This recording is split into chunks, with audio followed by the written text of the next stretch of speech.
to Gamesthetic, episode 188. I'm Oxley with Sparky3. Hopefully you're having a phenomenal day today, whatever day you're listening or watching this show. So right out of the gate, full transparency. This might be a low energy show today. I'm just going to keep it real on that. I got John in the studio with me. John, how you feeling? I'm here. All right. We'll talk about some stuff. I agree. I agree, man. It's about the level we are today. Yeah. No, trust me. It's me too. It's one of those days. But we're gonna get through it. Zach will be here in a bit too. Or he should, and based on what he told me earlier. So shout out to that. So we got the PS5 Pro. That got announced this week. Cool. Fucking dumb. Cool, I guess. We'll chat about that. Whenever Zach gets here, he was gonna chat about Bit Breakers, the new game. We were gonna talk about it. So you played it too? Yeah. We duoed last night. Oh, did you? I didn't know. I didn't see that you got on. I only saw him playing. Yeah. We played for a little bit last night. Okay, all right. So they're gonna talk about Bit Breakers. I thought only he played it. We'll still wait for him before we dive into that because we'll get to it. Yeah, we'll get to it. And that is by the devs of Omega Strikers. If you've played Omega Strikers, they are back with this new game, Bit Breakers. So we'll chat about that later on. And I just had to throw something in there. So we're going to predict some notable games, Metacritic scores, and scores for the rest of the year. Because we talked about doing that 2 weeks ago, and I forgot about it. So here we are. We're going to do it this week. So shout out to that. I don't remember talking about that. I made a short about it. I wouldn't have seen that. You know what's sad, man? I tried my damnedest to make sure that one conversation with me and you got into your algorithm, right? Where it's just like, I was just scrolling and I just saw me and I'm like, why am I looking at me? And I made the comment, I'm going to make a short about this and hope it pops up in your algorithm. You know what sucks, dude? That week, I made 4 shorts from that episode, right? The other 3, they did fine. They took off, especially the Concord one. That was a hot conversation. They took off. They did fine. View count was good. Who knows? Maybe you saw one of them. That particular one, I even re-uploaded it to try to let it hit the algorithm, and it just would not hit the algorithm. That's because you made it specifically for me. Of course, nobody's gonna care. I mean, it did not hit the algorithm at all. 2 times. I downloaded it to my phone, re-uploaded it, still didn't hit the algorithm right. Every once in a while, I'll get a short like that where it's just like it just will not hit the algorithm at all. It's as if I didn't even upload it. It's like, what the fuck, dude? The others hit no problem. Like, no problem. They take off. But there's always that one every once in a while. It's just like, I'm going to be viewed by just you. And that's it. Well, it's because most of the time it's about topics of conversation. It is, and then occasionally you're like, I'm going to make one because we think it's funny. Yeah. It is what it is. But, it is out there. So hopefully one day it pops up in your algorithm. You never know. Probably not, but it's possible. My algorithm don't make no damn sense. Right? I looked at some YouTube shorts yesterday. Like, just went to my short page on my phone and started scrolling, and I'm like 3 in. I went, "Oh, these are gonna be worthless today." Oh, you're just like, it was one of those dead days where like I just have to scroll until it gets good again. Yeah, I feel you. I get like that sometimes on whether it's shorts or TikTok. I get like that where it's just like, the first few, it's like, all right, so this is where we're going today. Yeah, it's like this is I literally opened up. I went, how did we get here? Yeah, trust me, I ask that sometimes too with my TikTok algorithm. I really question how the fuck I got there. It makes no sense. And then the thing that annoys me about TikTok just in general is like, so you'll get with like your algorithm, you will get like a video that's like, matches your kind of algorithm that you're watching at the time, something new you haven't seen. You might get something of a creator you follow. Then you'll get a sponsored post, and then you'll get a TikTok live. Then you'll get another sponsored post. Then you'll go back to stuff for you. And then you'll get another sponsored post. And you'll probably go back to another TikTok live. And then you'll get another post for you. It's like, come on, what are we doing? What are we doing? I mean, it's good promotion. TikTok's a phenomenal platform to grow. But it's like sometimes I just want to watch my stuff. Yeah. I will say one thing before Zach gets here, before we get like into any other real topics. Let's go mainly before Zach gets here. Let's get it. I'm gonna get our weekly Black Myth segment out of the way. Right. Because I did go back and start playing it some. Okay. I did just go back. I'm in chapter 5 now. It was just the boss fight at the end of the chapter 4. It wasn't necessarily a hard fight. I just didn't like the fight. It wasn't a fun fight. No, it is very much just it. Like I said, it wasn't hard. It maybe took me 35 minutes or something of attempts to beat. It wasn't hard. It was just I did not enjoy it. It was not a fun fight for me. So it was one where like I'd put a few attempts in and I'd be like, I just don't want to. I don't want to fight this boss, and I'd set it down. Right. But I finally just sat down and was like, I'll just play it until I beat it. Yeah. Now that you're in chapter 5, I guess it's a little bit of spoiler territory, but I mean, I feel like it's a few weeks past. People are either moved on from the game completely or beat it or whatever. What's the vibe of 5? 4 was the cavern spider area. What's the vibe of 5? Fire. Oh, great. Love that. No, it's like, you know how every time you get into a new chapter, it's like, okay, well, in this chapter, we're going to be dealing with poison. In this chapter, we're going to be dealing with cold or lightning damage or something like that. Fire. Okay.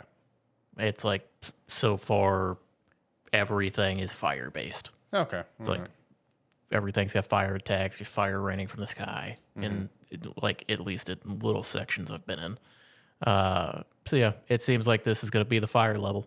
Wouldn't that little move you get from that serpent boss in chapter 1 be helpful then? Probably. Because doesn't that like reduce fire damage? Yeah, I find myself not using those very often. I love using it. I only end up using those like in certain boss fight. Like I used it in the chapter 4 boss fight, Right. not the reduce fire one, which the one you get from chapter 2. Which those are the only 2 that I have. I haven't gone back to chapter 3 to do anything, and chapter 4 I just haven't gone back to yet. I got out of it and I was like, let's explore a little bit of chapter 5. I'll go back to 4 eventually. Right. But yeah. So yeah, it seems to be themed around fire. Okay. All right. I have not gone back to Black Myth. I've recently got back on my bullshit and I'm playing Cyberpunk again. Same playthrough that I started forever ago, and for the first time, I'm actually into Phantom Liberty because I had still yet to play it because I really. I still haven't played it. I haven't yet. I haven't played it yet. My last playthrough on my PC is like, I think like 2/3 through most of the base game content, and then I think I'm in the final series because like, when you're doing the storylines for the different characters, I'm at where am I? I think I'm at like the storyline where you have to go through like the parade and the main story. Of the main story that like story, leads real quick into the end of the game. Yeah. I'm like there, and then I was also running around doing like 100% collecting and stuff. Right. And if that's the case, you still got a ways to go because once you finish, if you remember, once you finish the parade and get the final mission, that's when you get like Johnny's missions and you get all of Carrie's stuff. So I mean, you still got a little ways to go on that. But also like I said, I was doing like 100%. And running around trying to clear everything out. Plus, I was playing like quick hack gameplay, which is fucking. Yeah, that's what. It's very strong. That's what Josh is playing. Josh is currently on Cyberpunk. Me and him been texting a lot, and that's what he's playing. But no, I mean, I'm just now into Phantom Liberty because like when I got the Ultimate Edition, I was deciding when to play Phantom Liberty. Like, should I just go reload my original save and just go play it? But I was like, I want to start a new playthrough. And it's like, when do I play it? And like, there is no time to play it. Like, it's like based on story. If you want to go play it as soon as you get it, go for it. But I saw someone's recommendation on Reddit where it's just like, I recommend saving it until like you're done with the base game and you're ready to beat it, and it be the last thing that you do, because the vibe and the narrative of it really does feel like V is desperate and this is his last shot before going to Hanako. And I'll tell you, I'm only probably about 3-4 hours into Phantom Liberty. Totally get that vibe. Like right out of the gate, I totally get that vibe of, okay, yes, I can understand how this feels like I have no other options. Might as well try this. Because like the fixer, Mr. Hands, he's based there, and like he'll call you up. He's just like, what the fuck are you doing in Dogtown? It's like, what is wrong with you? It's like, how did you even get in? like Judy or someone will hit you up. It's just like, what do you mean you're in Dogtown? What in your right mind would make you go to Dogtown? So, no, it's pretty fun so far. I'm enjoying it. I'm looking forward to playing some more later. I've just been running around doing a lot of gig work, just kind of messing around with Dogtown on that front, doing all of Mr. Hand's stuff. But anyway, so John, you gonna buy a PS5? I have a PS5. PS5 Pro. You gonna buy a PS5 Pro? Why would I ever want to do that? That is the correct answer. That is the correct answer, my friend. Look, I mean, I guess if you're a hardcore PlayStation enthusiast and you're one of those dudes or like one of those people that's just like super, super hardcore about like the graphics and the output and like the power, then go for it. But I don't know who this is the target audience for. Okay. Let me ask you a question. Right, did you watch the videos where they have and see the images, Yeah, side by side comparisons between PS5 and PS5 Pro? Yep. Am I blind, or are they showing me the same image twice and telling me that it's two different things? I'm not going to say you're blind because there is a difference. There's just not a noticeable difference really to drive home buying something new. But that's the whole point. Yeah, well, yeah, they're trying to be like, oh, it's like, look at the detail in this, because in one point of the video, I think they were like, this is my favorite way to show it off, and it's like, wow, what was it? It was like some level from like, what was it, like Ratchet and Clank or something like that. Yeah. And I'm looking at it and I'm like, what is? Are a few pixels in the background slightly sharper? I don't get it. Like, I don't mean to completely like bash the idea of a PS5 Pro, but also, I mean, there's absolutely zero need for it. I feel like this generation there's not. Like, we've talked about this ad nauseum almost. Like, look, last generation made sense. 4K was not readily available when Xbox One and PS4 launched, right? It became more readily available, more cost friendly for us consumers, whatever. Xbox One X, PS4 Pro, that made sense because it was the upgrade to 4K that became easier to obtain, cheaper to obtain. This makes no sense to me. They're just doing it for this because they got used to doing it. They did it. Yeah. They did it in the Xbox One era. Mm-hmm. It's like they look at it. They're like, oh, well, there's a decent chance that like Microsoft might end up doing one. I mean, on that front though, they would need to do it more so than Sony. Not even for the Xbox Series X necessarily, but for the S. Yeah, the S, yes. But I mean, like I said, there's one game that I've played on my PS5 that showed any signs of strain on it, and that was Black Myth. Mm-hmm. Other than that, I haven't played anything that I could have told you, oh yeah, this machine needs to be more powerful. Yeah, because it doesn't matter. Nobody's utilizing all the power of the PlayStation 5 because most of the games are on Xbox anyway, and they got to optimize for the S. Right.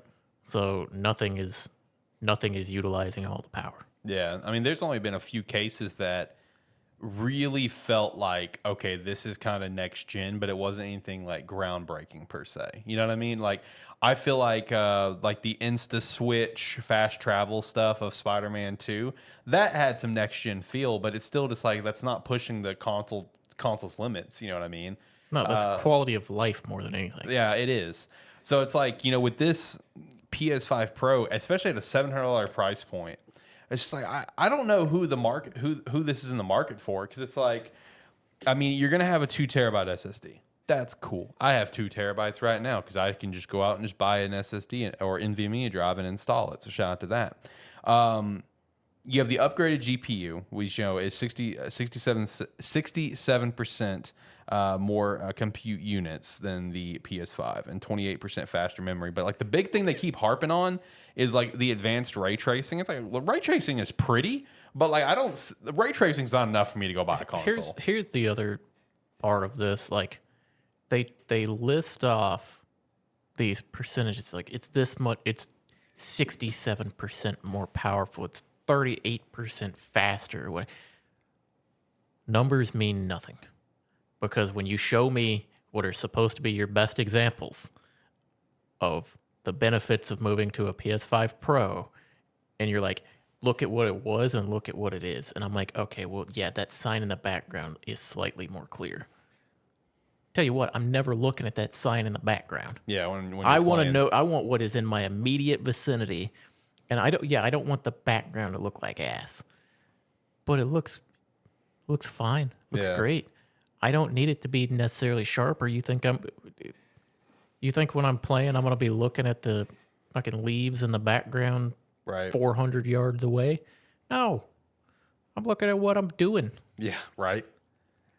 It's like, yeah, I mean it's fine, but it's like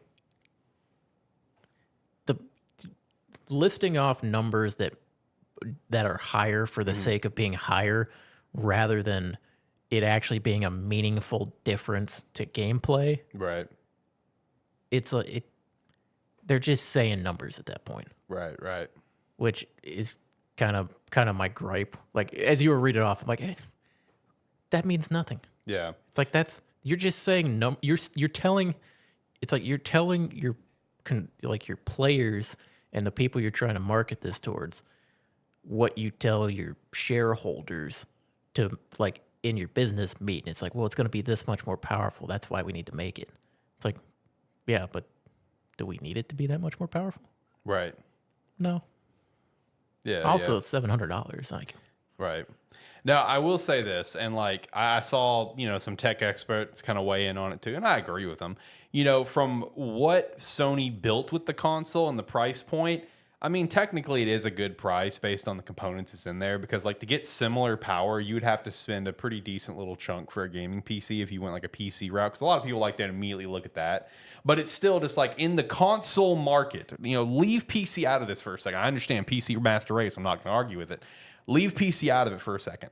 The console market, what we're saying is I just don't see. While yes, I agree, like based on the components that's in there, if you compare it to like PC parts, they made a hell of a good deal at a very powerful console. But in the console market, who is this targeted for? Like it's just, enthusiasts, sure. But it's like there's not a substantial upgrade. Like that was what made the PS4 Pro and the Xbox One X make sense, is that it was a substantial upgrade. And even for this one, dude, it's kind of low-key pathetic in my opinion, because like one thing that, that they also are like touching on a little bit but not heavily promoting is that, this has the ability to go up to 8K. Let's not forget, like they promoted 8K with the PS5 Pro on the original box and then took it off the box because they weren't able to hit it. But it's still just like 8K is not readily available.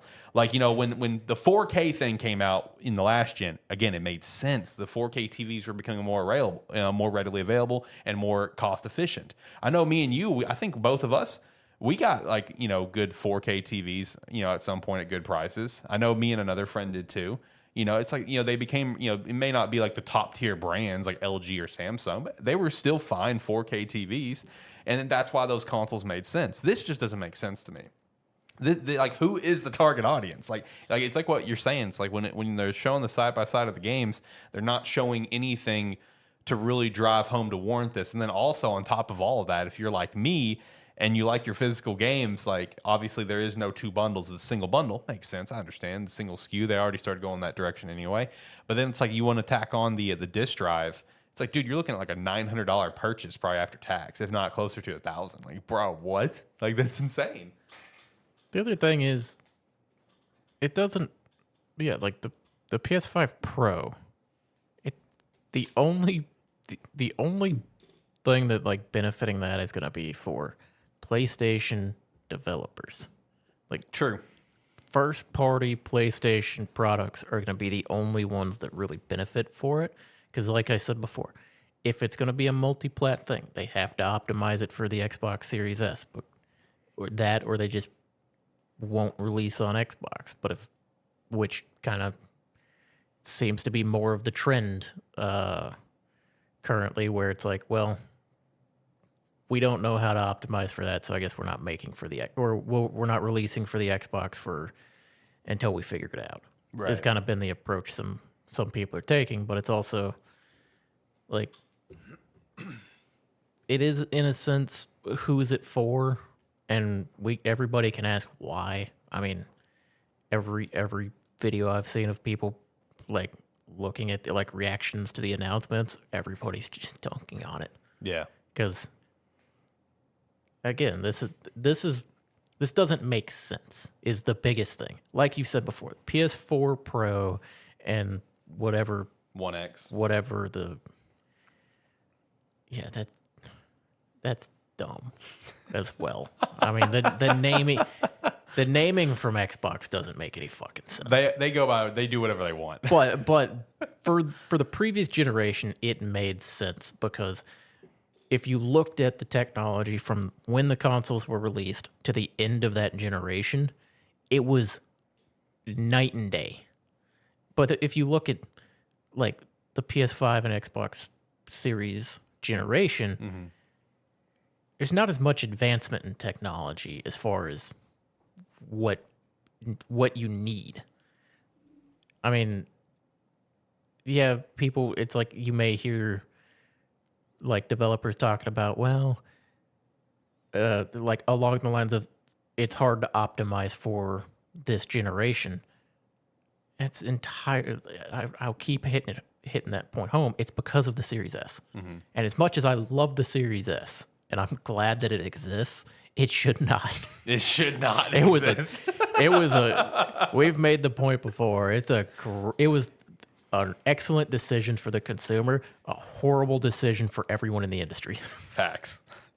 Because, the thing about the Xbox side of things, we can all agree that any sort of mid-gen refresh for Xbox is not happening because they've already got multiple SKUs coming out this fall. So it's like, it's not going to happen. We can see the writing on the wall. They have the new 2 terabyte Galaxy console. They have the Xbox Series X all digital. They've got the Xbox Series S that has like a larger memory. Like it's not happening. A mid-gen's not happening because if it was, they would have announced it, right? Yeah. I don't think they really can do one because you would have to upgrade both. Well, that's the thing. It's like you'd have to upgrade both, and it wouldn't solve the problem for the developer side of it. No, it wouldn't. Because they still have to optimize. I was going to say the they series. still have to optimize for the Series S, which is probably the console that's out there for the majority of Xbox owners. Yeah, which if they would have actually gone that route, right, where they would have had like a mid-gen refresh for both, whatever. That dumbass prediction I made at the beginning of the year, where game upgrades were going to cost, that might have actually come true on the Xbox side because they had to optimize it. They would have to optimize it for both, or it's like, what's the point of the console?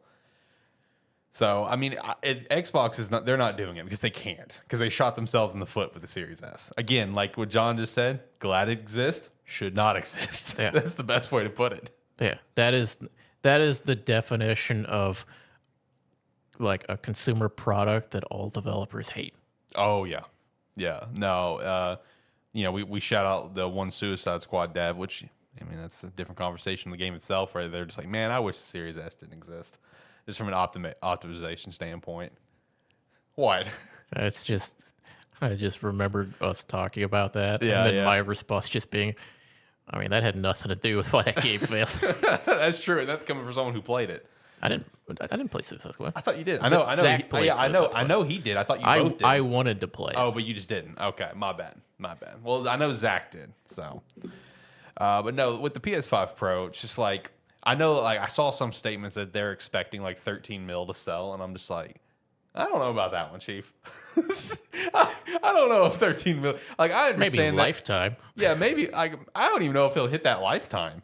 I mean, it will, because it probably will, depending on how long the generation continues to last for. I mean, that's true. Because eventually they'll just phase out the base model, and you'll only be able to buy the Pro. Well, actually, I don't know, because I want to say they phased out the PS4 Pro where you could only buy the PS4 towards the end of its life. So I don't know. That's a good conversation there. I'm not sure. I will say, I mean, if you don't have a PlayStation 5 and you can dish out the money, then yeah, sure, I guess that's the one to buy if you have the money for it. But I wouldn't. I mean, I wouldn't, like, based on what I'm getting out of it, like, and especially if you're like me and you're a physical gamer, right? Like, I don't see the benefit of spending $700, really probably closer to $800 after sales tax, when I could just probably just do like, $500, $550, whatever. save some money, still get the same thing. Still play the things that I want to play. I'm not like what John says. Like, I'm not paying attention to the leaves in the background and how they look. I mean, if they look pretty, that's cool. Be good for photo mode, but It's like as long as my PlayStation, like whatever games I buy for it, as long as they run smooth or relatively smooth, yeah, I don't have an issue with it. I did see apparently Black Myth is going to be phenomenal in the PS5 Pro. So I guess I don't doubt that. Oh yeah, exactly. This game looks phenomenal anyway. Yeah, it's like apparently it was tailor made for it. I'm just like, of course it was. It's kind of the other thing of like, because like I mentioned, or like I just said, as long as my games run smoothly or at least relatively smoothly, I'm not gonna have an issue. Then again, I play a lot of jank games, Right. or like games that inherently aren't necessarily the smoothest gameplay or something. Because I play I've done a lot of random Steam games to try and end up playing. So it's like I don't. The game just has to be fun. Right. As long as it's fun, I don't care if it looks good. Yeah, no, I'm the same way. I mean, graphics, like I'm all down for a game looking like this graphical masterpiece, but it's like as long as the game is fun, that's what matters. Believe me, as I was playing Black Myth, every time I went to a new zone, I'm like, God damn, this looks good. Yeah. I don't do that most of the time, but sometimes when it's just hitting you in the face with how good it looks, you're like, yeah, I can appreciate that. Yeah, you can't help but to admire it for a second. $700 though, whew, buddy. I will say, actually, no, I won't say because I don't want to promote. I want to promote GameStop. But I was gonna say I saw they had something good going on, I guess. But I'll let you go dig into that. But getting your hands on the PS5 Pro, I mean, I don't think it's gonna be that hard to do. They'll probably be very readily available. If you want to go spend the money, by all means, because we will not be. If you have a PlayStation 5 already, I wouldn't say go upgrade to the PS5 Pro. I don't think it's worth shelling out $700 for the upgrade if you already have one. If you don't have one, Yeah, I don't remember how much PS5s cost right now. I think it's what 500 and 450 or 550, If it's 500? if it's 500 or if It's it's around 500. 500 for them, it might be worth going ahead and getting the newer one, like the Pro. But again, that's you're shelling out almost half of almost an additional 50% to have that one. I wouldn't be able to justify that to myself. Oh no. I'm very happy with my day one PS5 in there with my Spider-Man plates. So I will not be upgrading. I'm good. Like even with the PlayStation and the Xbox, I didn't upgrade to those either. Even though I didn't either. yeah, I mean, like even though those kind of made more sense, I was still happy with what I had. It was fine. So I don't know. PS5 Pro, it's been something, man. I will say like that. I just thought about it. I was like, what was I playing on my PS4 like towards the end of that generation? Yeah. I'm like, oh yeah, it was like God of War and Digimon. It's about all I played. Yeah. For the most part, because I'd go back and I'd replay like Cyber Sleuth or something like that. Cyber Sleuth is so good. And it was like, I'm like, oh yeah, that's what I was playing. That's why I didn't upgrade. I didn't need to for those games. Didn't need to, man. Cyber Sleuth is so good, bro. I'm so glad that they got bundled for the Switch. Big fan of that. Pick that one up. Have not beat them since they've put that. I've got an ongoing playthrough on the Switch that I go back to every now and then. Yeah, so do I. I'm working on the first one right now. Really enjoy those games, man. I really wish they'd make another one. I don't know if they will though. They might eventually. Maybe one day. That or we'll get Digimon Survive 2. I mean, I'd fucking love that. I know you would. Even though you were convinced the game didn't exist. Which is fair. You were valid in thinking that. Anybody that did think it existed was foolish. Oh, geez. Shout out. Just like we're going to shout out some Rogue Energy. You can use the referral link down below. Promo code Sparky3 to get 10% off your order, whether it's the hydration, chill, or the energy line. They're all fantastic. We recommend them all.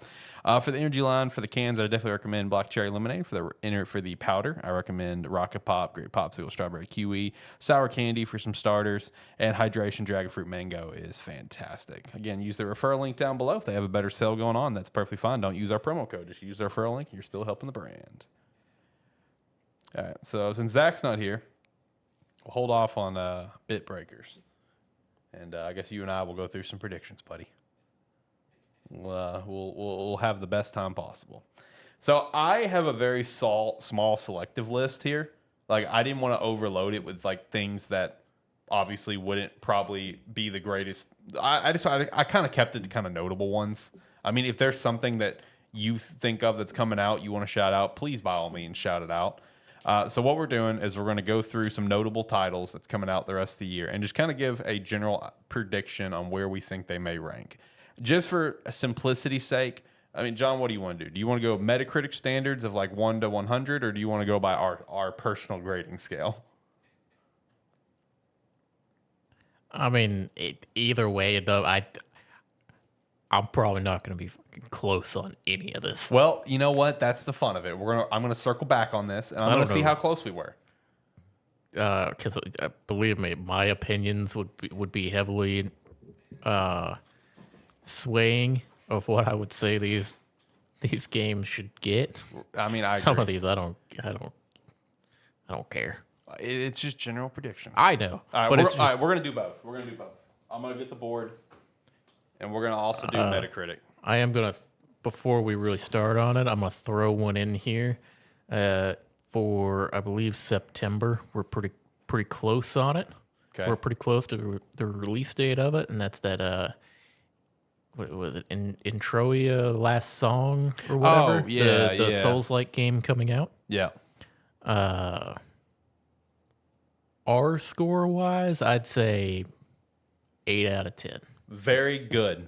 Metacritic wise, I'll say that one gonna hit somewhere around like I'll give a little bit of a range. Give myself a little buffer here. I'm not gonna say a big range. I'm gonna give I'd say 83 to 85. Okay, all right. That's my range. I'm gonna use for that 2 to 3 points. Okay, all right, that's fair.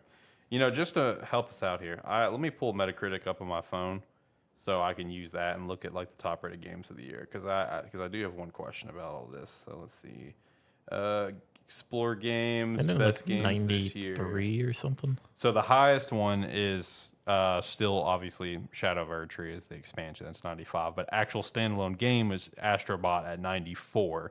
Final Fantasy VII Rebirth at 92. Castlevania Domus Collection at a 92. Animal Well 91. Balatro at 90. And Satisfactory at 90 as well. Then we have a few more 90s. The Last of Us Part 2 Remastered. Dog shit. Thank Goodness You're Here. Well, I don't even know what that is. Tekken 8, and then we get into the 80s. So that's our current 90s games of the year, just going based off that.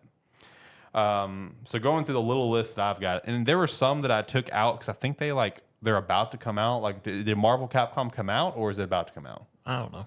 Okay, because I feel like I feel like it already came out. I feel like we're not going to do that one. What about the Plucky Squire? I don't know what that is. What do you mean you don't know what this is? Exactly what I fucking said. Oh my gosh! I don't know what this is. You've seen it, but I know it's not a game on your radar, so you just not remember it. So it's a Devolver Digital game. It's like the storybook game that where it has moments where it's 2D, and then the little Plucky Squire, he'll jump out of the book and it becomes like a 3D game. Does that ring any sort of bell? I've got no memory of that. Well, I'll do this then because I'm really excited for this. It's coming to PlayStation Plus, and I'm going to play it, and I'm really excited. Zach knows what it is. So shout out to Zach, man. He knows what it is. So I'm going to be honest. I think this is actually going to review really well. I feel like it's going to come in at like an 87. I feel like that's pretty solid. I'm going to say a nice, 9 out of 10 or 8 out of 10 on our scale. Amazing or very good. I need to keep this thing in frame. But I think it's going to come in like an 87 on Metacritic. 87, 88. Around there. I'm feeling it. I think Plucky Squire is going to be really good. Do you have more to say on it? No. I was just going to say, 'cause next we got Zelda Echoes of Wisdom. I'm gonna come in here real quick. I think this just based on one, it being Zelda game. Fair. Two, it looks to be adorable and creative. Fair. I think this game's gonna hit like a 93. Ooh, okay. I think this is gonna be a game that critics fucking love. I'm gonna go a little lower. I don't know why. I'm just gonna go a little lower, and I'm gonna say 89. I think critics are gonna love it, but I'm gonna say 89 for Metacritic. If we were to review it, which we probably will end up doing that. I'd say we end up probably giving it like an 8.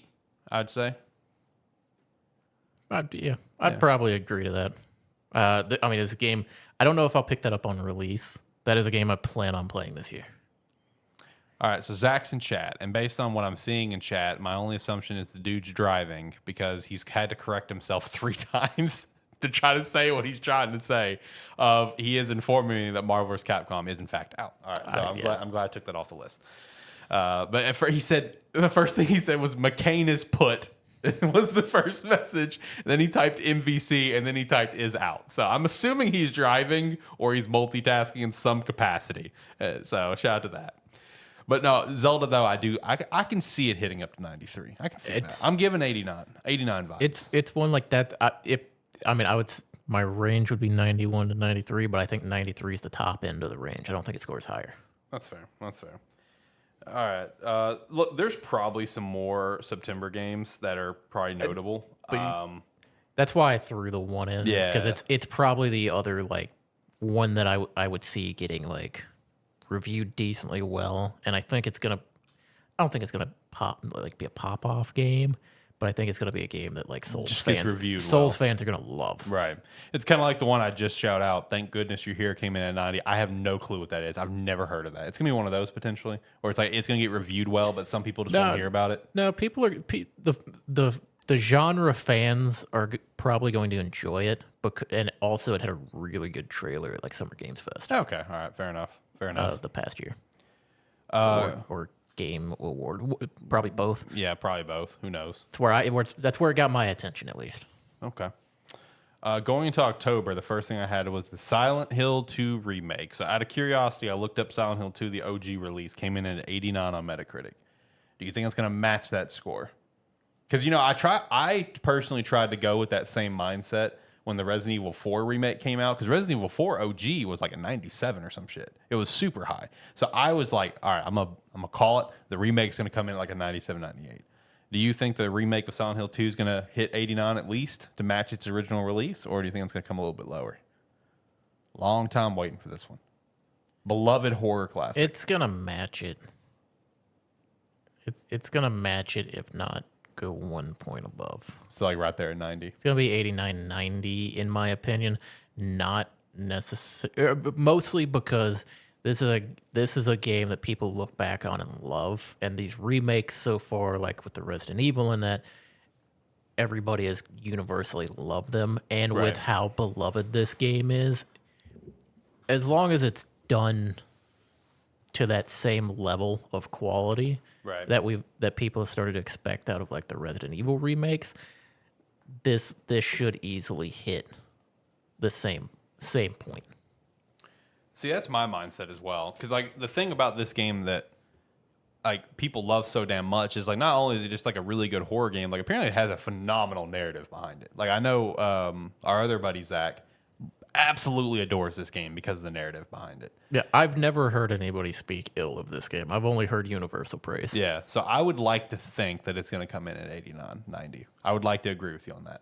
And I probably will be playing this, so I will predict that I'm going to give it a probably an 8. Yeah. I know you're not going to play it, but no. Yeah. No, okay. Next on our list. Here we go. Here we go. Dragon Ball Sparking Zero. Which, 99. Now, here's what I'm going to say. Metacritic wise, I'm going to say like 80, like 82 to 84. It's going to come in decently well. Okay. R rating wise, this game is going to be like a high 9. Right. Because for us, we're gonna fucking love it. So to support what John's saying about the score, let me shout out some scores for you on Dragon Ball games. I haven't even looked at these. I just assume. You assumed right. So right out of the gate, Fighter Z is pretty high. That's fair. That's an actual competitive fighter. It was really good, very beautifully artistically. That came in at 87. All right, let's keep going. Kakarot, that's an open world like RPG. That came in at a 73. All right, let's get down to the actual. That was very different from what people expected, though. Let's go with a couple games that you and I love so much, being the two Xenoverse games. 69 and 72. I did not know 72 was Xenoverse. That game is great. What? Yeah, but you got to remember when it came. I know. After the fact, it's gotten way better. When it first came out, it was a slightly upgraded version of the same game. All right, so what do you think Budokai Tenkaichi 2 and 3 came in at? Because they got the same score. What do you think their score is? I'd like to say like low 80s, but based on what you're saying, I'm going to assume like 70. 72 for both of them. Budokai 3 got a 77. So I guess. Wait, what did Budokai 2 get? 66. Okay. For some reason, I think that one is always like the best reviewed of the Budokai games. No, that people hate Budokai 2. I know, but it was the board game. But I know, but that's the thing. Is like that's the one that it always sticks out because I thought it was one that everybody hated, but people like for some reason critics liked. And then Budokai 1 got a 67. Yeah. So not promising. I'm going to be optimistic and say like low 80s purely because of the fact that this is going back to the Tenkaichi roots that all fans have been wanting for a long time. So it's going to get a little bump for that. But for the fans of the game, this is going to for the fans who have been waiting on this game, our own personal score will be very high. It'll be a very high score when we actually play it. So in terms of Metacritic score, I am not going to be as optimistic. I'm going to say it's going to get a 79. Yeah, but I said it before you looked at the scores. Well, I know. I went in blind. I'm going to say 79. I don't think they're going to be kind to this game. I even in my head, low 80s is optimistic. Yeah. I don't think they're going to be kind to it, but for a Dragon Ball fan, which that's what this game is for, this thing's going to be this is going to be your game of the year potentially. If you're a diehard Dragon Ball fan. I mean, even if you're just a fan of anime fighters. Yeah, you're just going to have a great time. That's the thing is all anime fighting fans play the same. We all play the same game. Yeah. It's just what skin is on it. Exactly. Yeah, exactly. I'm calling 79. I'm calling 79. Still excited for it, especially after the latest trailer. Very excited for the game. Next up is Metaphor, Atlas's new game, the fantasy Persona-like game. What do you think this will come in at? I know this is not one that you're looking to pick up. I mean, what would you? I'm guess? having to think this over. You're more in tune with them, so I'll let you jump in on that one while I try to come up with something. I got a range I'm working with. I will say this. I'm very curious what Zach would think on how it's going to come in. I would be very curious of that. I have a feeling it's not going to come in as high as let's say Persona 5 or anything. I don't think it's going to come in hot like that, or really any of the Personas coming in super hot. But I'm going to at least say it's going to hit the 80s. I'm going to say, I don't know, 86. I think 86, 87. I think it's it's going You are fucking stealing my I'm sitting over here as you're talking because I was working between mid to low 80s or mid to high 80s. Yeah. And before you said it, I was like, I'm going to go 86, somewhere in there. 86 is where I'm kind of sitting at. I'd be curious of Zach's thoughts if he thinks they could push 90 or not. This is going to, I have a feeling the critic score on Metaphor is going to be determined on how far they actually play into the game. Yeah, how early they can get it. Because a lot of Atlas. Is it Atlas games? Yeah, it's Atlas. Yeah, Atlas game. A lot of Atlas games. It's long. The beginnings of them kind of suck. Yeah, and this is gonna be a long game. It's the beginning of it is okay, well, yeah, let me. You're just sitting there for the first couple hours. A lot of times going, let me get to where I can have fun. Right. It's I like what I see. Just let me get to the point where I can do it. Yeah. Now, for me and Zach, this is probably gonna be a 10 out of 10, 9 out of 10 banger of the year, right? But I think from a critic standpoint, I mean, critics have been pretty kind to Atlas stuff. I ain't gonna lie.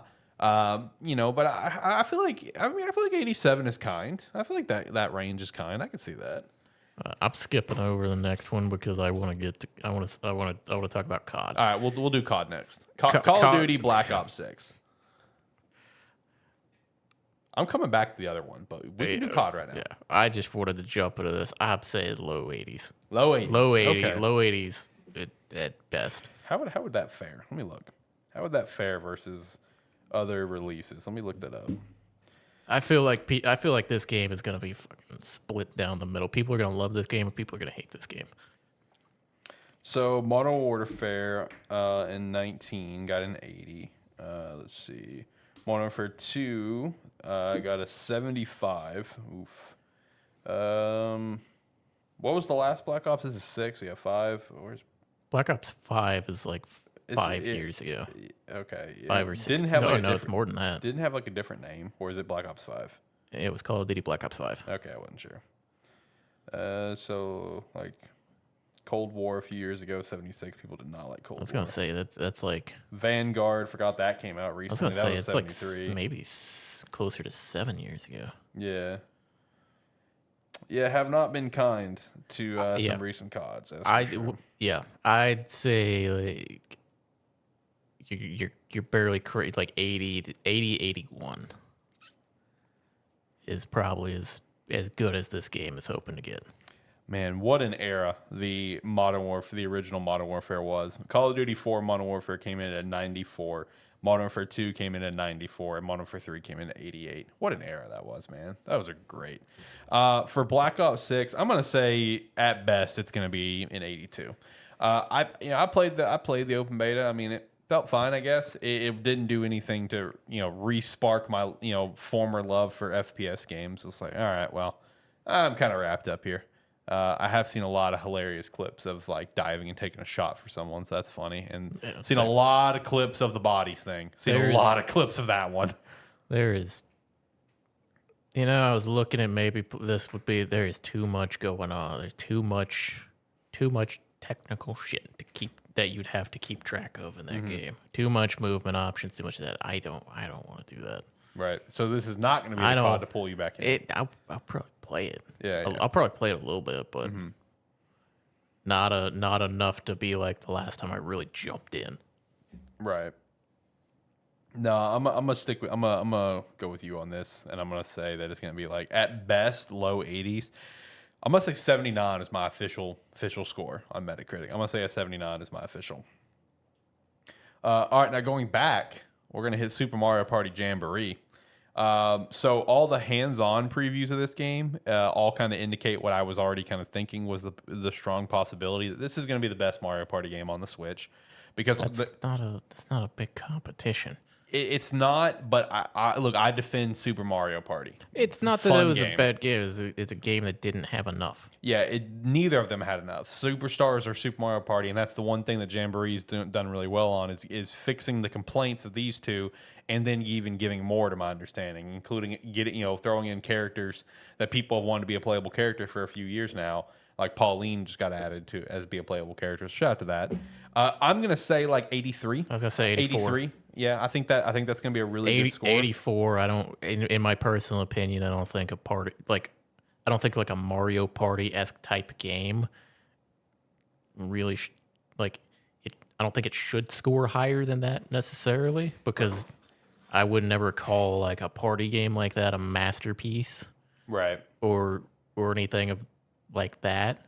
Because at the end of the day, it's made type of game that it is. It's gonna be it's not the game itself that makes it fun. It's the interactions with the people you're playing with. Yeah, exactly. It's a game for interaction with your friends. So just like doing a look, I think the highest reviewed Mario Party that they've had, although I don't see Mario Party 2 on here. Oh, there it is. It's not rated, but Mario Party 1's rated, and so is 3, so that's random. So the highest one that's on here is actually Superstars and at 80. That's the highest the Mario Party's ever got. So I would say 83, maybe 82. Yeah. I think that's fair. I think Jamboree is going to be considered the best Mario Party by the time it's said and done. Sonic X Shadow Generations. I know you don't give a shit. I don't have any opinion on this. Yeet something out there, buddy. Sonic Generations was really good. I know people look back at Generations and have a lot of nostalgia for it. I have no frame of reference for any Sonic or anything. Yeah. I'm just gonna throw out Yeet it, baby. like Yeet it. 82. That'd probably be pretty fair. So like Sonic Generations came in at a 77. I was gonna. Yeah. What did Frontiers get? I think that was a 77 as well. Yeah. Let me look. Frontiers. It's like I assume people will like this game probably more than that, just based on Generations. Actually, no. Frontiers got a 70. I didn't know it was that low. I thought it was a little bit higher than that. Wow. All right. Well. Yeah, I have. Yeah, I don't really have a frame of reference for Sonic. I'll just say 82 because most decent games get somewhere around an 80. Yeah. Or like high 70s to low 80s. I'm gonna guess like 78, 79. That's gonna be my personal guess. I really want that collector's edition that Limited Run is doing. The statue they have for it's so cool, dude. The statue is Sonic and Shadow, but they're standing on a Dreamcast. It's like, dude, that's so cool. Like, I want that statue so damn bad. Life is Strange, double exposure. What do you think about this one? Let me look up what True Colors scored at. I don't remember. Life is Strange has always been, I think, reviewed pretty well. Let's see. Life is Strange. Yeah, a lot of greens. That's what we like to see here. So Life is Strange Before the Storm, 77. True Colors, 81. True Colors Wavelengths, 79. Life is Strange, the original, 85. Life is Strange 2, 78.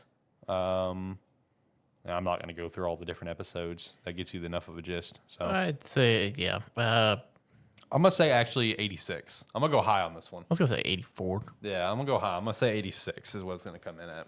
Because, because I think the thing is, like, Life is Strange and Life is Strange Before the Storm, I think they were probably rated, because it's like, they were like low or high 70s or low 80s, right? Mm-hmm.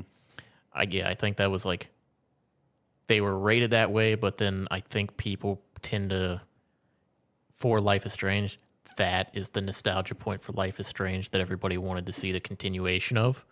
Mm-hmm. And now that we're kind of getting some of that, or like getting some addition onto that, like more of what's happened since. Right. I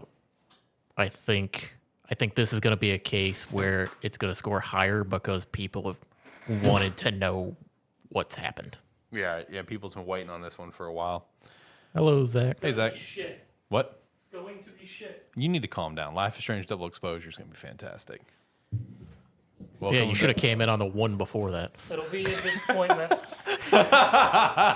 It'll be like 2. It'll be somewhat good, but everyone's going to forget it. Well, no, that's what I was. That was the point I was making when you were coming in. Is people really like Life is Strange and Before the Storm, so this one is going to be rated higher because we had a little continuation from that in a sense. Mm-hmm. Yeah. Like I said, I'm calling 86. I'm going high on this one. I'm excited for double exposure. What about Dragon Age: The Veilguard?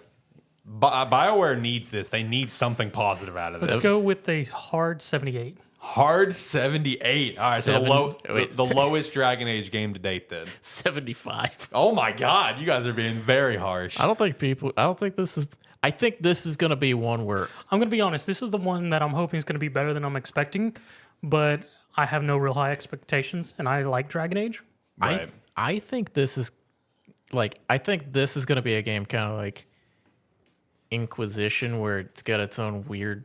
It like people don't like it as much because it's kind of a change, but over time it's going to get more popular. Probably.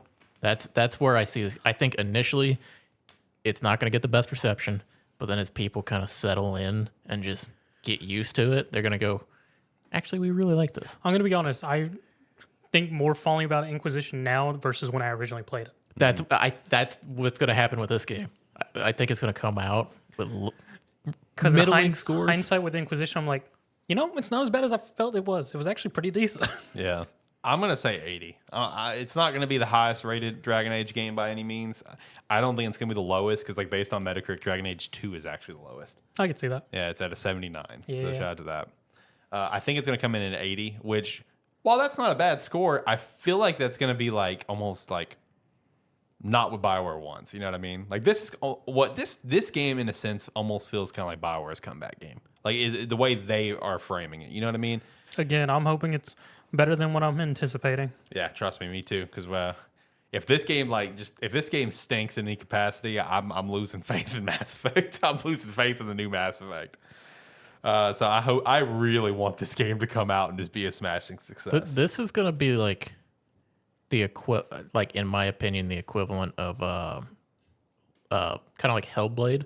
Yeah. Where it's gonna come out and it's gonna sit there and just steadily have a player base of people who keep discovering it or keep giving it a shot, and then over time, people are gonna really, really, really like it. Yeah.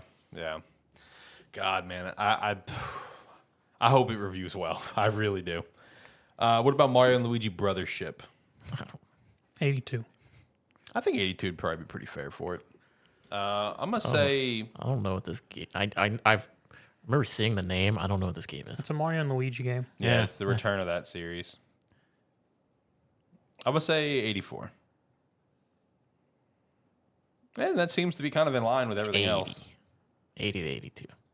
That's also pretty fair too. Actually, you know what's kind of interesting? I think looking at it, I don't think they've ever scored below an 80 besides once. I mean, they're consistently solid. Yeah, the only one Was that it the ever, Paper Mario one? It was the Paper Mario one. That one got a 76. Yep. Everything else got a 90 or in the 80s.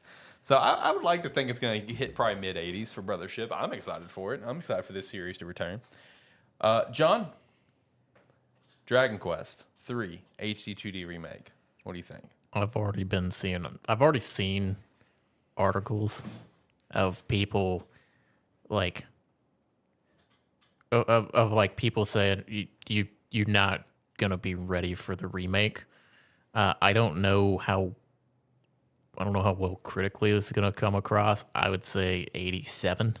That's pretty good. Say like 87 to 89, maybe somewhere in that range. Question, John. Have you actually ever seen gameplay from the original Dragon Quest 3? Yes. Okay. I'm going to be honest. It can only go extremely up. Well, the thing is, well, yeah, I mean, yeah, bringing a 25-year-old game When it or was back something on in- like 6-bit. yeah. When it's back to where it was like old Fire Emblem games and that where it's like just a 2D screen where it's like doot doot doot doot, you're moving around. I was about to say, I would hope at least it scratches 90. Yeah, it's like I'm kind of tempering myself because I've thrown out some like high scores. You say throughout that, but I was thinking about it. We haven't even really hit the 90s that much. Like we're keeping expectations. I feel like pretty tempered. Yeah, I've thrown out like some high scores previously, not necessarily this episode. Yeah. And then been Burned. you know, not necessarily burned, but just off of what critics typically want. Like I have a feeling that like something like Zelda is Echoes of Wisdom. That's going to be a more like critically acclaimed game than Dragon Quest. Right. But I'd say this is 87 to 89. I would like it to be higher because I'm going to be very excited to play this game. Yeah, I'm gonna say 88. I'm with you guys on that range. I could see that.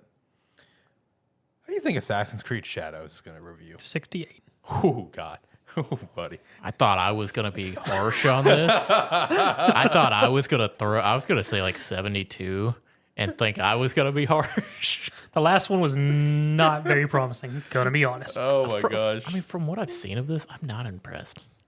It looks the same. All right.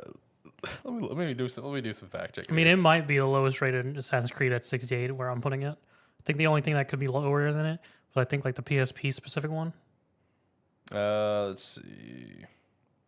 You said 68. What about Unity? Because Unity was a dumpster fire when it came out. 72. 72. Yep. I mean, it was pretty low, but yeah, it was mostly because of glitches and whatnot. It came back. So yeah, if it came in as 68, what is this?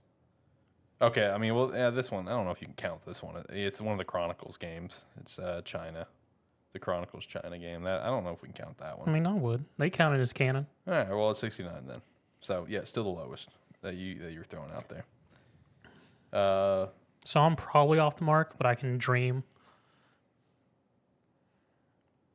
Kill the franchise, Ubisoft. It's okay. Oh my God, kill the It's franchise. their only one.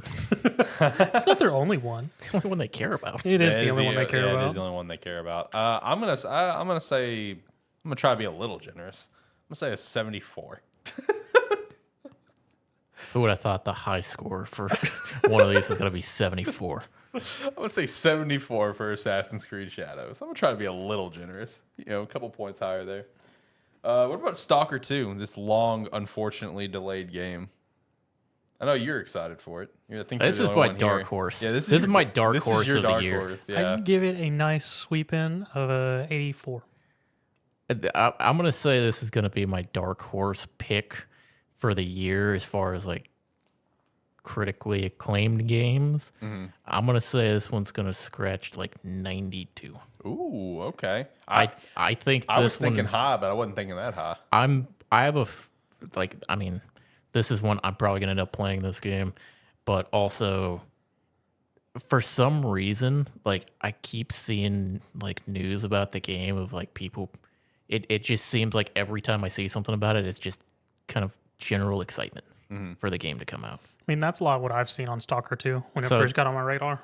So it's like I feel like that excitement is just building, and then when people go to play it, it's gonna kind of be that just everybody's going to enjoy, unless it comes out as just jank and broken. Yeah, Which it's been delayed enough where I don't think that's gonna happen. I agree. It's been delayed enough. You hope it's not going to happen. Yeah, true. I'm gonna say 88. I thought I was gonna go kind of high with 88, but you're sweeping in here with that 92 or 93, whatever. This is probably, but this is probably gonna be the one where I have the highest chance of being So far off. let me stress this. For the sake of the studio, I hope and pray they get like a 93 because they deserve it, man. Like, because like not only has it been delayed from just like a work issue, obviously there's real world events happening that's caused the game to get delayed. Man, I hope this game's a smashing success for them. They deserve it. Let's go. Hopefully it gets a 93. Let's see. Then going to December, we got Marvel Rivals up front. I'm gonna say like mid 80s. I think like 85. Say like 83. Yeah, I think like 85 could come in. 84. I think that's gonna be pretty fair. I don't think it's gonna. I mean, it's a hero shooter. I mean, unless it's just changes the genre, it's not going to scratch 90. Yeah, and it's really not. It just looks like it literally just looks like Overwatch with Marvel. Yeah. Like it doesn't look like It's Marvel Overwatch. I mean, people are gonna play it and enjoy it, but is it gonna be a critically acclaimed game? No. yeah. I mean, overall, from what I've seen, I mean, it looks like it's going to be solid. It'll probably have a consistent player base and will probably survive within the hero shooter genre. Yeah, no, I think it's gonna firmly put its foot in the door as like probably the second most notable, after about a year. But like, like I just checked it out, like Overwatch came in at a 91. It won Game of the Year, but that's also because like it basically created a genre. You know what I mean? Yeah. And then you look at Overwatch 2, came in at a 79, right? So it's like Marvel Rivals, while I'm so damn excited for it, it's not reinventing anything. I just love Marvel and I like hero shooters. So it's going to be fun. But it's not reinventing anything. So I'm going to say like 85 at best. If it got higher, cool. But I don't think it will. What about this Indiana Jones game that none of us here are excited for? 78. Oh, I was about to say 78. This game is gonna either score a 78 or like an 88. Yeah, it's going to be one of the spectrums. It's either Yeah. going to be very low on the lower end or it's going to be on the very high end. So I'm going to go with the mindset that John said about Valve until proven wrong. I'm going to say Bethesda doesn't know how to make good games anymore. And I'm going to say this is going to come in at like a 74. Like it's gonna be on the low end. It's gonna be my call. But if you're an Indiana Jones retracted fan, that statement, by the way, he in case did. anybody hasn't. he did retract the statement because of Deadlocked. But he did say that at one point that Valve didn't know how to make good games anymore. Bethesda doesn't know how to make good games anymore. That's gonna be I'm gonna make that my meme, and I'm gonna die on my hill until proven otherwise. I'm gonna say like 74 is what Indiana Jones is gonna come in at. And then the last one I had was Lego Horizon Adventure. Lego games are always really fun. I mean, it's probably just going to score like low 80s. I was gonna say like 82, Yeah, I mean, Lego games are always fun. 82 to 84, somewhere right there. It's gonna be like Lego games are for the players; they're not for the critics. Yeah, fact. yeah. I want to say wasn't like there was one Lego game that I think it was a Star Wars The Skywalker Saga. Didn't that review like super high? Yeah, that one actually did review pretty well. Yeah, I mean, but like looking at the Lego games, like for the most part across the board, they're just all reviewed well because they're just fun games. You know, you just hop on there with family or friends, whatever, and just have a good time. Murder each other. Yeah, murder each other. Facts. Yeah, I'm gonna say like low 80s. I'm gonna say like 81 will be my official prediction for Horizon Adventures. Zach, what do you think about Metaphor? I was talking about that earlier. I was curious how high you think this could swing. Technically speaking, probably going to be in the 80s. Yeah, The only reason I would think it might be higher in the 90s is because it is a different settings set of fantasy and medieval style with Right. magic and whatnot versus the Alice's most notable series, Persona, which is like the high school teenager stuff and whatnot, which from a critic's point of view, I could very much see is very tedious and whatnot, versus this is going to be more fantasy and hopefully not as high school centric feel or anything, which could allow it to be seen a little bit better in terms of that. What's your official prediction on the score? Let's go with an interesting 92. Ooh, okay. Give them the 90s for it. See, my thing I said of it is critic score is going to depend on how long they actually play the game that they're given. The longer they play it, probably the higher it's going to be rated. Ideally, from everything they've said about Metaphor, it should ideally make people who are used to Persona series feel similar, but should play a bit differently in terms of just flow and things like that. Yeah. I mean, just kind of like they're usually the introduction to their game. I mean, yeah. Kind of, it takes a bit to get going. Did you have any games that I did not have on there that you want to throw out there? Because I know he threw in one. I just kind of went with like notables. Obviously, there's plenty of games coming out. I just went with kind of more notables coming out. Not without looking at a list, I don't. Okay. All right. Well, let me shout out Agent Ink then. Let's go check out Agent Ink with the referral link down below. You can pick up one of our 2 hats or one of our jerseys, and we would appreciate that extra support. Again, you can go down the referral link down below, whether it's the Trash Can hat, the Sparky 3 hat, the Sparky 3 jersey, AniMan Plus jersey, and more. We'd appreciate that support. All right, boys. So how's Bitbreakers? Omega Strikers dev's new game. So shout out to that. How's that going for you boys? It's weird. It's Weird. Okay. It's All right, an love to hear idea. it. It's an idea. All right, love to I hear mean, that. first off, let's say this, that Odyssey Interactive themselves more or less said, hey, this is what we've been working on. Here's a playable playtest. Let us know what you feel like, and we might finish it. It was more of a statement of them going, hey, we know we said we were going to do some more games. Here's an idea we had. If you want us to keep doing it, we will. I love the transparency. Yes. They were very much like, here's a build that we have. Have fun with it. Let us know, and we'll go from there. Yeah, we'll figure it out. So I'm going to give a brief rundown of what the game is.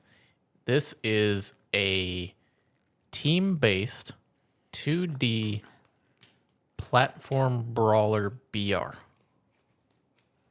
So 40 players on a map. How many? 40. 40 players, teams of 2. 2D platformer.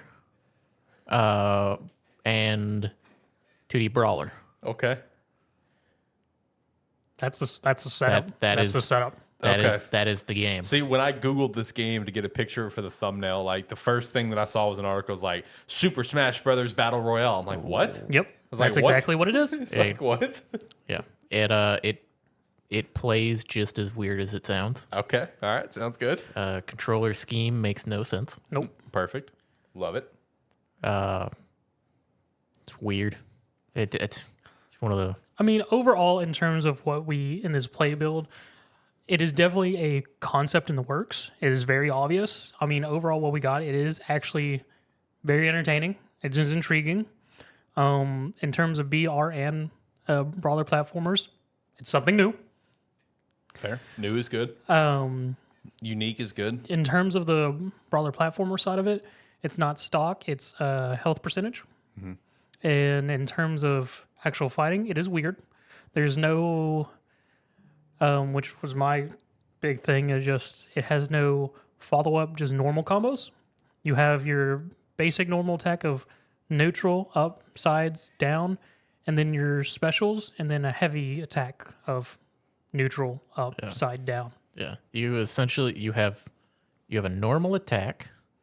You have your like you said, then you have your special attacks, and then you essentially just have smash attacks. And then you can also empower your special attacks. Yeah, that's all weird. And in terms of, and I mean, in terms of like a brawler, everyone thinks, of course, Smash, because even in their like announcement, like, we know by saying platform brawler, we're going to get compared to Smash. Yep. And everything. It's just like, so most people's essential combo setup is a string of normals into specials. Well, for this, it's more of a like traditional fighting game of which you have to figure out your own combos by connections, which is very intriguing for doing in a platform brawler, and a bit of a learning curve for anyone who's more used to like Smash. Overall, there is a lot going on, but I mean, it's not terribly hard to figure out if you're used to any kind of VR or just general fighting game. The movement in the game is probably the best part about the game. Yes. I honestly didn't necessarily enjoy the combat that much. For most of the characters, there's a couple characters I enjoyed their like special attacks and how they actually played.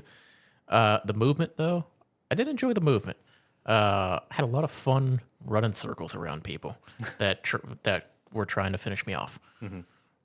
We gained quite a few places by me being able to just run circles around 4 people. Right. But yeah, kind of like you said, the combat itself, like inherently, because it's a platform brawler that uses a like percentage health. It also has, as your health gets lower and lower, your knockback increases. So then landing combos, like, or trying to figure out inherent combos that you can use with like normal attacks leading into specials or something, also hard to do. And then like trying to just keep track or chase people down is kind of difficult. Yeah, and then just for shits and giggles, because it's a BR, there's also gear and items. Yeah, you get 3 gear slots. Like, what was it? Like chest, boot, and hand slot that you can find different rarities for, and they all do different things as far as like increasing your sprint speed or increasing your air dodge distance, allowing you to run up walls. Yeah, run up walls or heal for a percentage of the damage you deal or something like that. And then there's items like throwable items, healing items. And there's special glitches that are randomly chosen each map and just put in 2 different locations where you can pick up and you get a overpowered ability. But you're also now visible on everyone's map for the rest of the game. Okay. What's the general like reception of this game so far? Because like obviously it's what the Odyssey's kind of waiting on. Is like, hey, if you guys like this, we'll make it, but we'll finish it. Like, what's the reception? I really reception? haven't seen a whole lot yet myself. But then again, I haven't checked the community tab. Yeah, I haven't looked to see reception. My personal opinion is the concept of like a 2D platform brawler BR. I'm not necessarily opposed to the concept. I kind of like the concept of it. I don't know if I'm the biggest fan of the implementation of it so far. Granted, it would need more work, but them needing more work the concept needing more work is what is kind of on the line here. Sticking point for me. Right.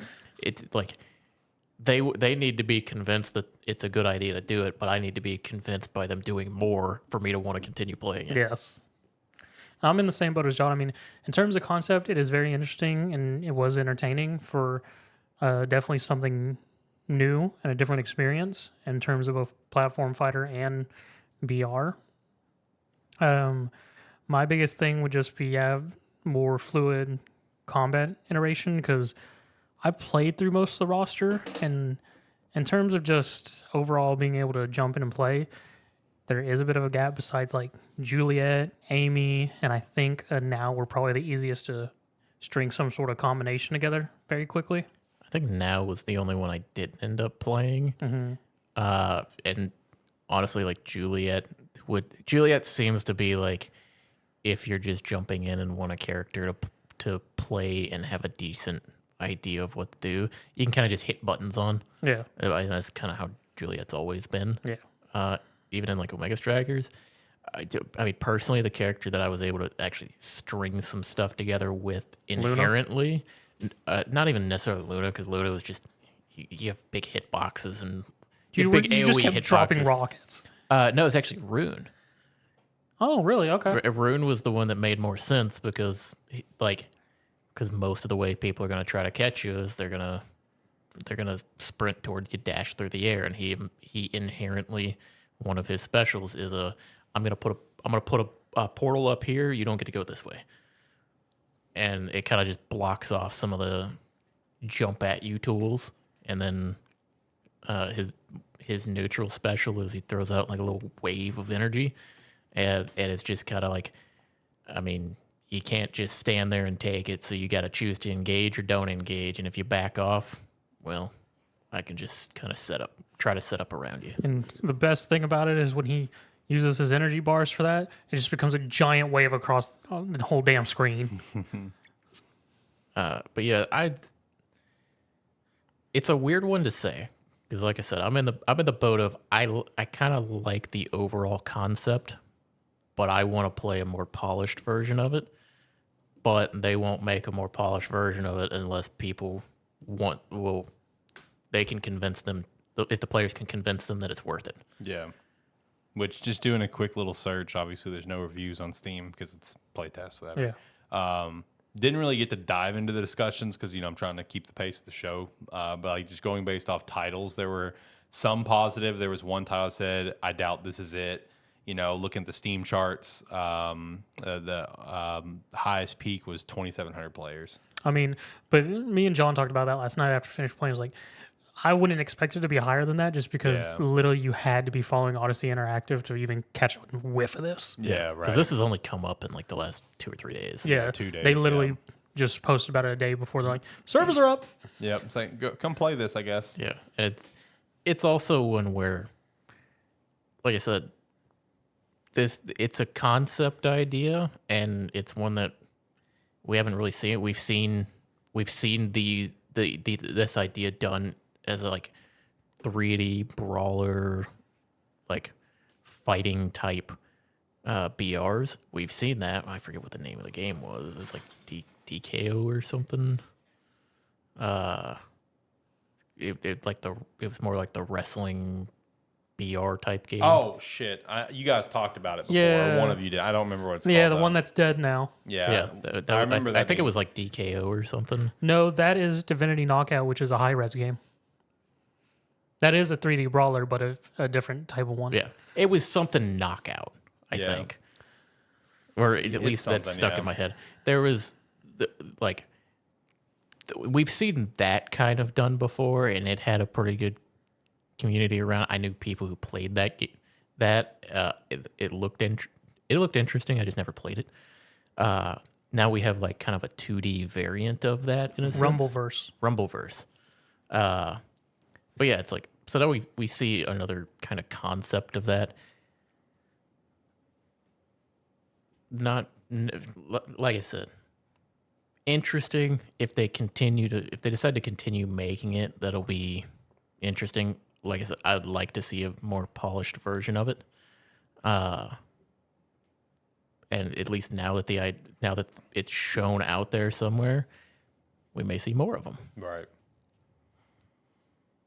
With this game though coming out, one thing that I was going to be curious about just from like Odyssey is even though they're like moving on from Omega, or they already completely moved on, right? Yeah, they're only doing balance patches at this point. So I'm wondering if whatever the next game's going to be, whether they go all in on bit breakers or whatever, are they just going to continue to stay in the same like universe? Yeah, like, as it stands, that's what they've said. That's their plan. I mean, they got cool characters, so why not? I mean, that's more or less what they said.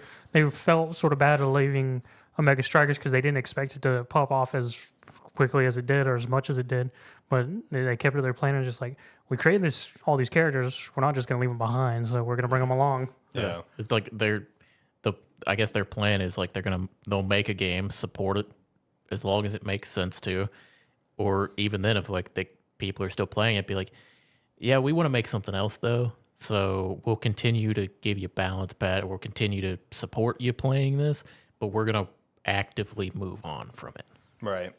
And just continue working that way, which, I mean, if you're gonna take the time to create the characters, why not bring them along with your next one? Yeah, yeah. I mean, like I said, they got a cool cast of characters. They've done a great job on that front. So just bring them along for whatever the next journey is. Watch, they'll make one day way down the line, they'll make John's favorite of a hero shooter. Just watch.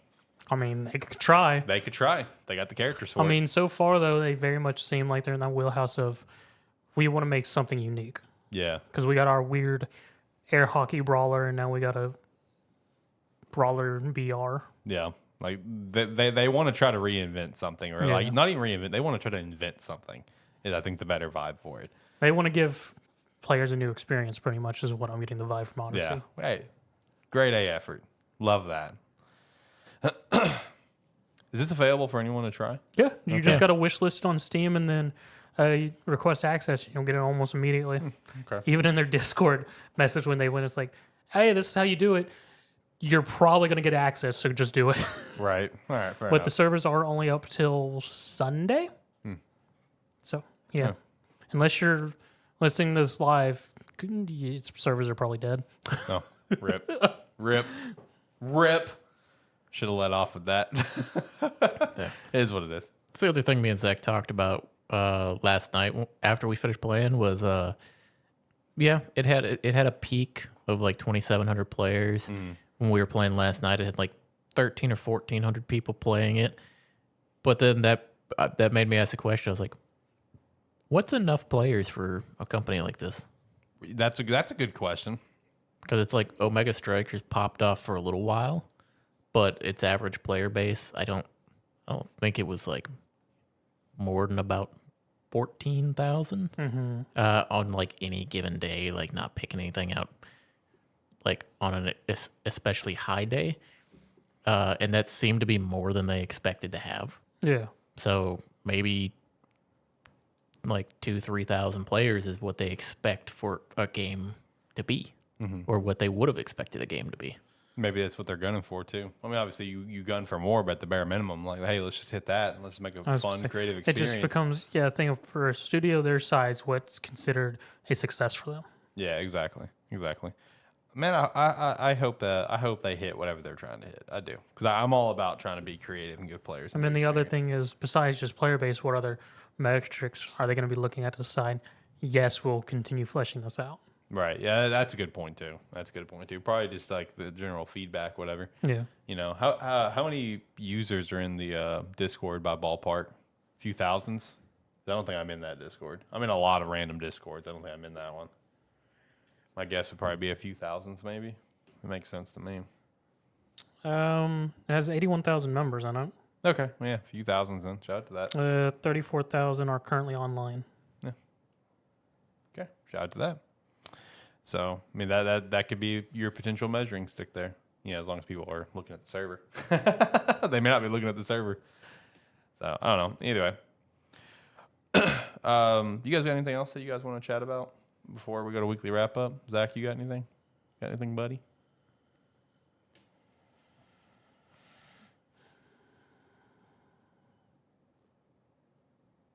Oh, I got something for you.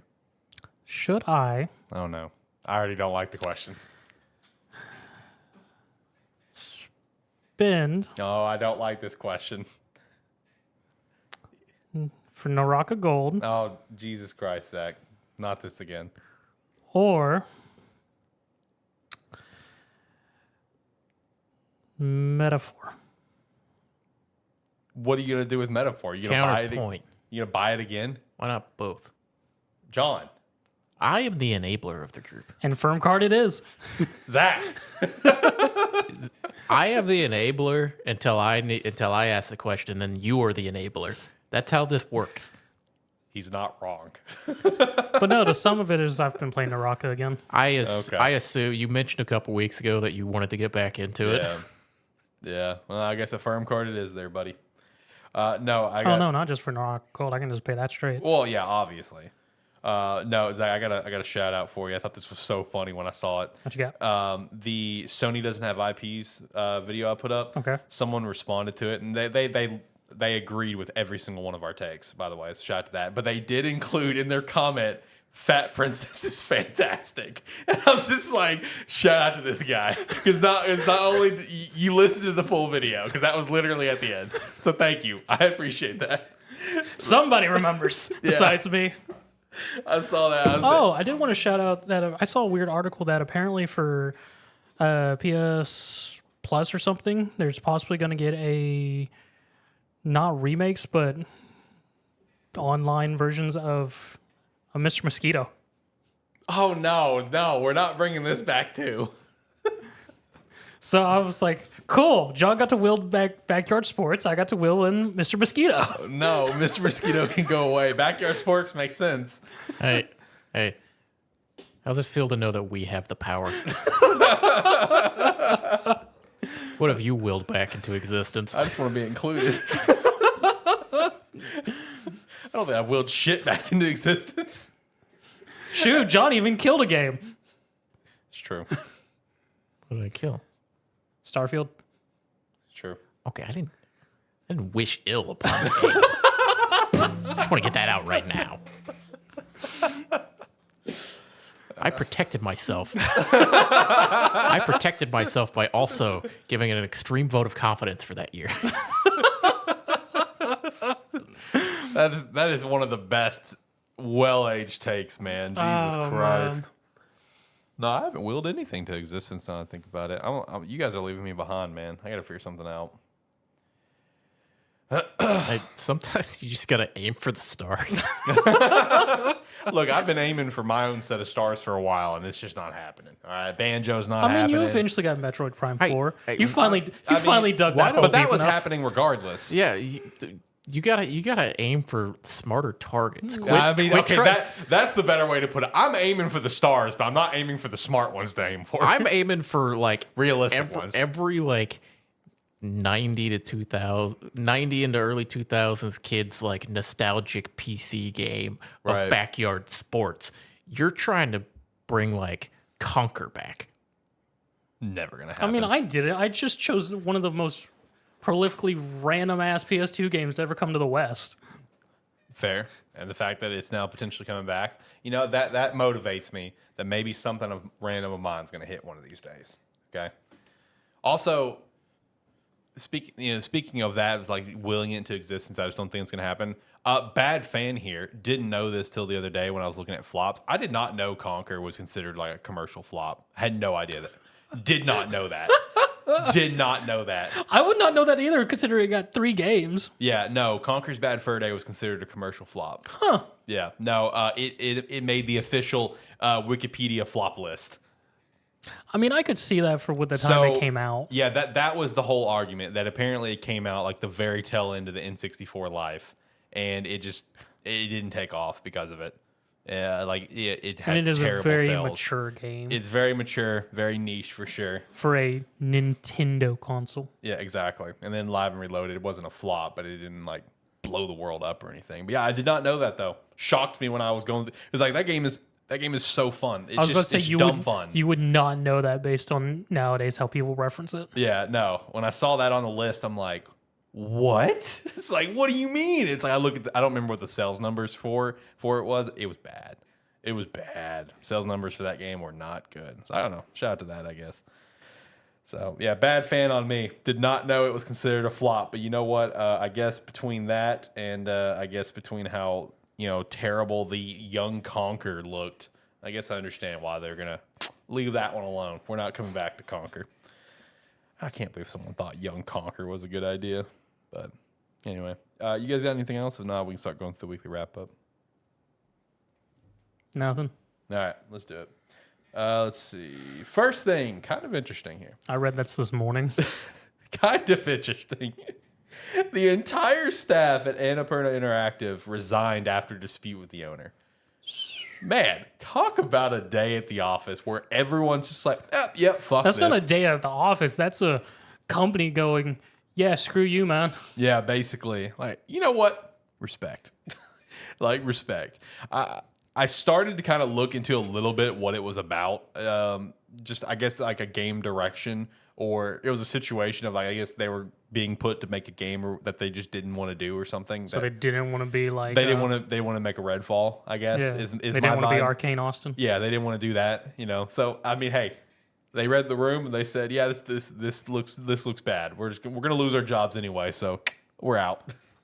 You know, when I read this, because I read this myself as well, but like when you read it the way that it's phrased out here, like everybody resigns. I'm like, man, I'd have been the one guy to show back up to work because I would have been ignoring all my coworkers, right, and not replying to their messages, and been like, "What are you messaging me for? I'm off the clock." Show back up to work the next day. And go, "Where is everyone?" Did I miss a memo or something? It's like, why is everyone's offices empty? Oh, that would be you, buddy. Yeah. With your track record, yeah, that would be you. Oh man. I'm curious what's going to happen to Annapurna now, because like we just had an announcement like a week ago, I thought, where them and Remedy are co-financing Control 2 or co-producing or whatever. I think it was co-financing. I mean, whatever. The owner's still there. He can still co-finance. Yeah. He just doesn't have any developers to work with. They can't work on anything now. So I'm like, if this whole situation is as true as the articles say, right? I want to know what the game was. I want to know what the game was that caused an entire studio to say, not doing it. Assuming that it was a game. Because I think that's what it was. I just want to see the look on the, like, the owner? The owner's Yeah, face. he's just like, no way this would happen. Like, he was probably laying his foot down going, look, it's happening this way. You can either work on it or you can leave. And he shows up to work the next day and goes, oh, I shouldn't have said that. Shoot, it may have not even been the next day. They may have all been, all right, we're leaving. And dipped out right then. Let's see. Entire staff of beloved game reportedly designed. Negotiations broke down. I think it was. I just read from one article real quick that it was like apparently a spin-off game that they were talking about. Yeah, they didn't want to dirty and muddy up their franchise. Let's see. The gaming division of Megan Ellison's Annapurna has resigned after failing to convince Ellison to let them spin off its games division into a new company. All 25 members have collectively resigned. So there you go. That's the news. I don't know. I read somewhere I thought it was a game that they were not wanting to do. Oh. See, in the article I read, it didn't even say specifically what it was about, just that negotiation broke down. Okay, well, there you go. On another side of the business that's also crappy, Microsoft lays off another 650 employees at Xbox. And that's now over 2,500. God, I can't talk Just this today. year? Yeah, just this year. Just this year, 2,500 over at Xbox. Sucks. Dude, what the hell is happening? I saw one report as well, very understandably so, that apparently the morale at Xbox is extremely low. Not surprising. No, not with the amount of layoffs that they've had. Not surprising in the slightest. So, hopefully, everyone's able to get bounce back jobs, especially from some of the jobs that I saw was laid off, where it's like just a ton of like really kind of important support roles. Essentially, I'm sure they'll land something, you know. So, and hopefully they do. Apparently, Tony Hawk has teased that he and Activision are working on something for the 25th anniversary of Tony Hawk Pro Skater. Tony Hawk Underground 5. Hopefully they're doing something cool. They're working to apparently do 3 and 4 combo pack. Didn't do that. So canned that one at the time. So, but he did say in an interview that he and Activision have been in communication. So shout out. Also shout out to this. This is random as hell. Flappy Bird is returning. Like what? Here's a wild card for you, Alex. The game they're working on is with Telltale. It's a Tony Hawk Telltale game. A Tony Hawk Telltale game. Is it going to be like on the journey of his life or complete like some sort of like fictional a Tony environment? Hawk Underground storyline. Okay, all right, makes sense. I guess we'll see. I know you'd play it. I know you'd be all over it. I don't know if I'd play it, but it would definitely catch my interest. But yeah, no, Flappy Bird returning. So that's random. Okay, interesting. I mean, Crossy Roads came back. Yeah. I think Flappy Bird wasn't that the game, like the mobile game that where the That dev, took over people's minds. Yes. No, wasn't it the dev that like took it down because he got pissed off at the yeah. Okay, all right. Because I wasn't sure if that was Flappy Bird or some other game. No, it was Flappy Bird. Yeah, where the dev just said, "Yeah, fuck you guys," and just deleted his game. Okay, well, shout out to that, I guess. Nintendo announced a new Switch and Mario Wonder bundle ahead of the holidays. Hey, they got to move some Switch consoles before the Switch 2 gets announced. I mean, Mario Wonder was a good game, so It was. Already kind of, I think we shout out a little bit earlier. Dragon Ball Sparking Zero GT trailer was released, so shout out. Still to that. not canon. Everybody was very happy with this trailer. As was I. No Super 17 though. You got Baby. You got Omega Shinron. Where's Super 17? It's probably there. They're not going to show every motherfucking character in the game. See, you say that, but like everyone's narrative around it is that they have shown every character. There's only 10 characters left to show. So I have no idea. Maybe also you'll open up that character screen and it'll be bigger than that showed it so far. I hope so. Assuming apparently the last 10 characters have already been leaked. I think it was a Japanese source just accidentally put out like the last trailer. They're like the last like full set of characters. It's just like Jesus Christ. So I don't know. I haven't seen what they are. I assume and hope that maybe some Dragon Ball characters will be in there. That's my because original Dragon Ball. Yeah, like original, like OG. And it could be possible because I know like with how they have the character like screen laid out, like they're all like in conjunction with each other, like it's like forms and all that bullshit, whatever. And I know there's like one character slot where it's all surrounded by Goku. It's a Goku character for the 1M2. I was like, oh, maybe that's just Kid Goku from Dragon Ball. I mean, that makes sense. I mean, or it's Kid Goku from GT. Well, they added him. And he's got 3 transformations. So he's on there, and he's got all his transformations. It's going to be Kid Goku from the new Dragon Ball. That's also what people said too. But he also has transformations. Goku became another kid again. Yep, everyone does though. What? Yeah. In Daima, everyone's a kid. What? Yeah. You got a kid Piccolo. You can't think about it too hard. Yeah, Zach. You can't. You got a kid Piccolo. You got a kid Vegeta. We just finally got Goten and Trunks to grow up, and now they're babies again. So shout out to that, I guess. Everyone's yeah. kid. If you think about it too hard, then you get Goten and Trunks as kids when Goku's a kid and Piccolo's a kid. Yeah, it just loses all track. Ox King's a kid. Everyone. Okay. Yeah. So I don't know. Shout out, I guess. Dragon Quest 3 HC2D has gone gold, so shout out to that. Overwatch 2 and WoW collab coming on the 17th. Overwatch is, I feel like they're desperate at this point to get anyone on the game in any capacity. Because they just did another collab recently, I thought, right? Mm-hmm. What'd they do? Did they do a collab? I mean, they just had their big push on their new character in Season 15. I mean, offense. Maybe WoW's the only collab they've done. I don't know. No Probably offense, but WoW. who cares? Yeah, I mean, no. The Overwatch community. Yeah, that's it. I know, but it's one of those where it's like, Yeah. they're just there because they're stubborn at this point. Yeah, no, agreed. Steam Families has launched in the Steam beta client. So shout out to Steam Families. What is this? So it's a way to share games. It's where you can set up a Steam family. So if you had multiple users in your household, you could share your account libraries with them. Yep, it's kind of the same concept as like the home PlayStation thing, where between 2 PlayStations you can share digital purchases. I already between do that though, without Steam Families. No. Well, now it's like some new thing that goes up to like 5 people. Well, it's set up to where you like if you can do it remotely. If you connect the accounts together, you can access the library without having to sign into that account. Yes, that's what it is. And I did also see where apparently, so it's like if like say like me and you were living in the same house or something, you could, if we set that up, you could have access to my Steam library and I could have access to yours without us ever having to actually sign into it. Yep. Okay. And for the most part, 'cause I did see where apparently their devs can make the choice to make their game eligible for Steam Family. So I'm like, okay. So they can take it off too then. Yes, correct.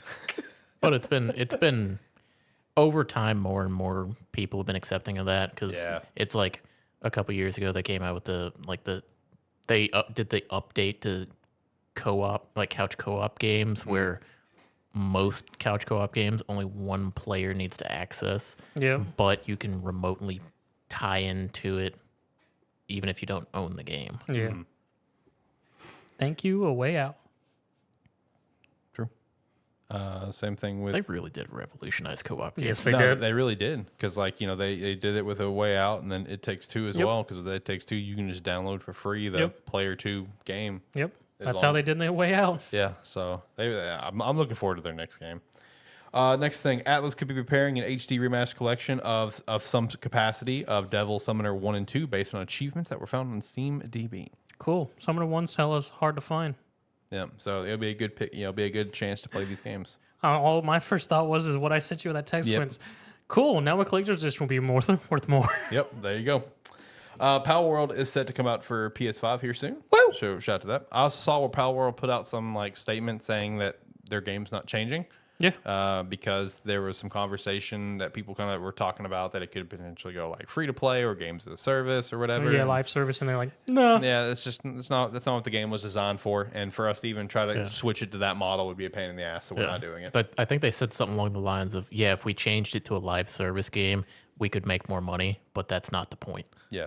So shout out to Pal World, man. It's a Pal W. Still glad I backed that. You were on that one early. And hopefully Dokev will be your next one whenever that comes out. If we ever hear about it again. Yeah, that one may just disappear forever. We'll see. And then lastly, I just had a Destiny 2 update. So, okay, neat, I guess. It's called Codename Frontiers. Their plan is 2 paid expansions per year, 4 major free updates per year. So you got the paid expansion Code Apollo coming out summer of next year, free season major update Codename Arsenal in summer of next year, as well as fall of next year you have Codename Surge, and then the next expansion you have is Behemoth coming winter of next year, with a major update in winter and a major update in spring 2026. Just kill the game, guys. I can just go play First Ascent or Once Human.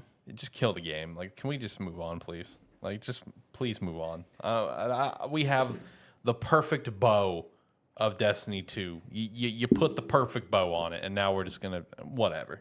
I mean, I get it. It's still a live service game. I get it, but it's like you put the perfect bow on it where you could have like worked to move on. You know what I mean? And here we are, still doing stuff. I don't know. It's annoying to me. It is. And then last we have Gamesthetic Game of the Week. Okay, Gamesthetic Game of the Week. I'm gonna go with. I think it's. Let me double check the name. Yeah, Far Sky. Far Sky. Okay. Far Sky is a small scale, like open world survival game, but it takes place under the ocean. It is not like it. I believe it's an older game. I think it came out in like 2014 or something. It's a very small scale game. You can complete pretty much everything in the game in 3 hours or less. It's like I said, it's very short. It came out before what's Subnautica? yeah, it came out before Subnautica, I believe. It's just a like kind of an atmospheric underwater kind of survival craft game. There's there's like not a bunch of crazy sea creatures under there to scare you or anything. It's just a very like relaxing like underwater exploration game. Like I said, it's very short. There's not a whole lot of steps to go through. It's kind of just progress your way further and further down, which just is as you get to a new level, it's just collect the new resources that become available, go further down, and then you can go back. It's like the completion of the game is essentially collecting your submarine to go back to the surface. But it's just a very nice, relaxing underwater survival game. There's a bit of base building elements to it if you wanna play with that. It's not deep. There's nothing. This is just a short, good time of a game. Yeah, just something to kind of turn your brain off, have a good Yeah, time. it is very much a turn your brain off and just enjoy for about 2.5 hours or so. Nice. Shout out. And what was it called? Far Sky? Yeah, Far Sky. Shout out to Far Sky. Gamestead game of the week. Another one wrapped up. You boys got anything else that you guys want to shout out? Now remember, Alex, it's you next week. I will do my best to remember. Last thing that I'll mention is, gotta mention it every week. Deadlock had its big balance patch update. So new big list of patch notes that came out this week. Gameplay improvements, new everything. So if you're interested in Deadlock, or if you play it and haven't seen it yet, go check it out. And I believe the servers are now on 24/7. Oh, 24/7 servers. Shout out. Either that is now or it's happening in the next patch. Ooh, okay. Hey, big improvement. Game's still popping off. Love Still to see invite it. only, though. Yep, still invite only. It'll get there. Yeah, and when it does, it's going to really pop off. All right, boys, last thoughts. Go around the room. Like, comment, subscribe, rate, whatever your platform allows. It does help. Leave a comment about what you think the predictions for the rest of the games are. We're throwing in that we missed, and we'll maybe say something about it next week. Yeah, do everything he said and more. And if you like what you saw here today with us, or if you're watching it after the fact, we do these live streams every Saturday about 6 p.m. Central Time. So come check us out then. Make sure to also check out our Patreon down in the link below. We'd appreciate that extra support, as well as the extra support. Check out some Rogue Energy and Agent Inc. You can also join the Discord, as well as just be a friend, tell a friend. Until next time, guys, have a good one. Bye.